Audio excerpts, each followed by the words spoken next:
O Brasil acordou nesse 22 de novembro com a mesma sensação de quando você abre o aplicativo do banco e percebe que o limite desapareceu. Foi-se a liberdade, ficou só a taxa de abuso. Sim, meus amigos, o país amanheceu oficialmente sob um regime de exceção, mas versão premium, aquela com mais arbitrariedade, mais vigilância e mais fantasia jurídica. Uma fantasia que até a polícia política da Alemanha Oriental Stasi acharia exagerada. Porque agora não é mais Bolsonaro está em prisão domiciliar. Agora é Bolsonaro está na masmorra particular de Alexandre de Moraes. Na madrugada, Xandão, o nosso Stan Lee do autoritarismo, que cria novos poderes para si mesmo a cada edição, decidiu decretar prisão preventiva para quem já estava preso. É o famoso DLC da opressão. Você já tinha o pacote básico, agora ganhou o pacote de expansão. E tudo isso por quê? Porque o senador Flávio Bolsonaro convocou uma vigília. Eu te convido para uma vigília que começa nesse sábado, dia 22 de novembro, a partir das 7 da noite, aqui no balão do Jardim Botânico, na altura do condomínio do meu pai, o Solar de Brasília 2, para orarmos pela saúde dele e pela volta da democracia no nosso país. Uma vigília de oração, com velhinha, terço e senhoras de 65 anos falando Deus abençoe. Mas na cabeça criativa do ministro, aquilo era a reencarnação de Átila e os Hunos, só que com salmos e louvores. Moraes escreveu na decisão que a vigília representava a repetição do modus operandi de organização criminosa. Ah, claro, a família do terço agora é PCC, a tia do WhatsApp agora é crime organizado, e o pessoal que vai rezar vira ameaça terrorista armada de fé. No novo AI-5, versão Xandão, temos o artigo único. É proibido orar em público. O primeiro ato institucional baseado em intolerância religiosa explícita. Se os militares tivessem pensado nisso em 1968, tinham economizado munição. E o mais assustador? Não aconteceu nada de novo. Não houve crime, tumulto, tentativa de fuga, nada. O máximo de ameaça ali era alguém puxar um Pai Nosso fora do tom. Mas no regime atual, qualquer manifestação próxima de Bolsonaro vira ameaça institucional. Se bater palma perto da casa dele é atentado à democracia. Se cantar parabéns é tentativa de levante. Se tossir é golpe. Não é Bolsonaro sendo punido, é o que ele representa. É a tentativa explícita de calar a base. É o Estado dizendo, não basta prender o líder, precisamos algemar a população. E assim nasce a nova fase da distopia brasileira. Vigília vira crime, apoio vira desobediência, emoção vira subversão. O poder simplesmente decidiu que não será mais contestado, nem em urna, nem em praça pública, nem na calçada do condomínio.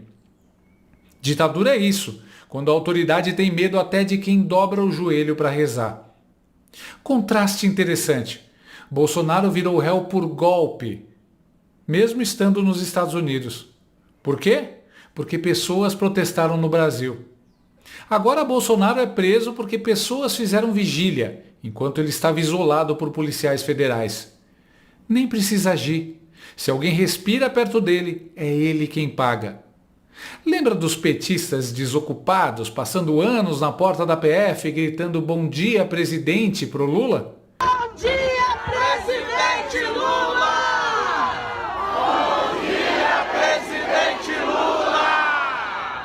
Aparentemente aquilo era exercício pleno da cidadania.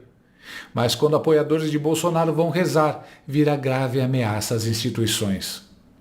Porque no Brasil de 2025, democracia depende da camiseta que você veste. As desculpas de Moraes são a parte mais tragicômica dessa ópera bufa, e todas são mais frágeis do que a munheca do Felipe Neto. 1. Iminência do trânsito em julgado. Moraes inventou uma nova doutrina jurídica, a prisão por causa do futuro próximo. O trânsito em julgado nem aconteceu, mas como está iminente, ele achou oportuno prender. É o pré-crime do filme Minority Report, só que sem ficção científica, só abuso mesmo. 2. Ignorar pedido de prisão humanitária. A defesa fez um pedido, Moraes fez o quê? usou de matador de mosquito, bateu direto na parede e fingiu que não viu, nem respondeu. 3. Prisão preventiva baseada em vigília. Bolsonaro possivelmente representa risco à segurança pública, dentro da própria casa, vigiado 24 horas, com PF plantada na porta. E tudo isso porque tinha gente orando no portão. É o famoso perigo espiritual, nova categoria no Código Penal. E ainda tem mais: risco de fuga por causa de viagens de outras pessoas. Eduardo Bolsonaro foi para os Estados Unidos, Ramagem foi para os Estados Unidos, Carla Zambelli foi para a Itália.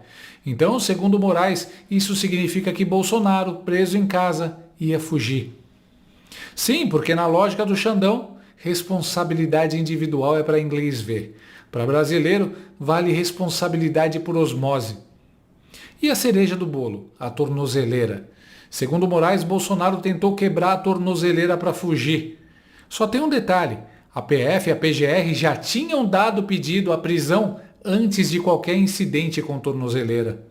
E outra, como alguém quebra a tornozeleira à 00:08 para fugir às 19 horas, com a rua lotada de gente, casa cercada de polícia e helicóptero em cima? É tão absurdo que eu não duvido que ele alegue que Bolsonaro ia fugir escondido na barriga da baleia. Mas claro, há os motivos reais de prisão, a parte que eles não podem escrever na sentença. Fazer uma cortina de fumaça para o escândalo do Banco Master, com a esposa de Moraes advogando, Lewandowski de consultor, petistas e centrão operando e bilhões evaporando como se fosse orçamento da Lei Rouanet. Outro motivo? Desviar a atenção do vexame monumental da COP30, que era para ser a grande vitrine política do Lula, mas virou motivo de piada global. Outro, a obsessão mística do Xandão pelo número 22, porque, é claro, um psicopata institucional precisa de um hobby. E por falar em Banco Master, os picaretas que deram o golpe bilionário já estão soltos. Bolsonaro, que já estava preso, foi jogado no fosso porque pessoas iriam rezar. Ou seja, no Brasil quem rouba bilhões sai antes. Quem atrai oração vai para o calabouço. Moraes é um torturador com coluna nos principais jornais do Brasil. Ele humilha, expõe, distorce, prende e destrói reputações com a ajuda entusiasmada da imprensa. Moraes é o único ditador da história que tem cheerleaders na Globo, no UOL, no Estadão, na Veja e até na Folha que ele perseguiu. E o pior, eles não governam o Brasil. Eles sequestraram o Brasil. O país está literalmente nas mãos da maior organização criminosa que o continente já viu. E olha que temos o cartel de Sinaloa e Maduro como concorrência. Novas questões que surgem agora. Bolsonaro preso? Seria quebra de acordo com Trump? A Magnitsky vai acelerar? Xandão vai parar na Interpol? Olha, os sinais não são bons para eles. O advogado da Trump Media deixou claro: Lula e Alckmin passaram meses tentando reparar a relação diplomática com os Estados Unidos. E quando Trump deu o primeiro sinal positivo, no dia seguinte, Moraes detonou tudo numa canetada. Porque ele não tem nada a perder. Sim, meus amigos, Moraes conseguiu neutralizar a diplomacia inteira do Itamaraty em menos tempo do que leva para a Janja escolher um look na Louis Vuitton. Moraes acabou com a diplomacia do Lula. Lula e Geraldo Alckmin têm trabalhado incansavelmente durante meses para estabilizar a relação do Brasil com os Estados Unidos. Eles sabem que o Brasil está em uma situação delicada com Donald Trump e finalmente receberam o primeiro sinal de boa vontade ontem. Na manhã seguinte, Moraes sabota todo o esforço diplomático com uma única decisão, exatamente o tipo de excesso que desencadeou a crise em primeiro lugar. Enquanto a equipe de Lula tenta desesperadamente reconstruir a confiança com os Estados Unidos, Moraes faz todo o possível para provar por que foi sancionado em primeiro lugar. Se o Brasil quer credibilidade no exterior, talvez devesse começar por pôr a casa em ordem, porque neste momento um homem está desfazendo o trabalho de todos os outros em tempo real. O recado do advogado foi cristalino. Se o Brasil quer credibilidade, tem que controlar o ministro que implodiu tudo. Quando Bolsonaro venceu as eleições de 2018, assinou sua própria sentença.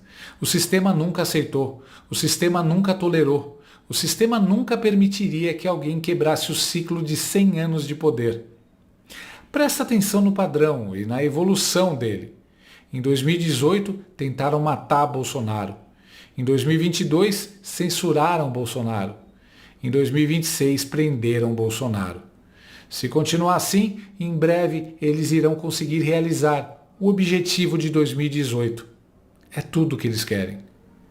Todos nós sabíamos que essa prisão iria acontecer. É uma cena que se repetiu milhares de vezes em outros regimes totalitários. União Soviética, Alemanha Oriental, Coreia do Norte, China, Cuba, Venezuela.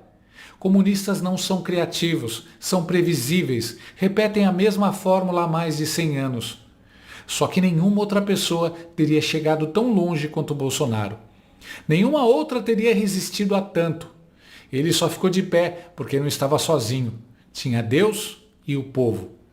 E é exatamente isso que o sistema odeia.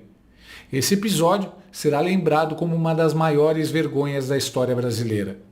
Como estudo de caso em autoritarismo judicial.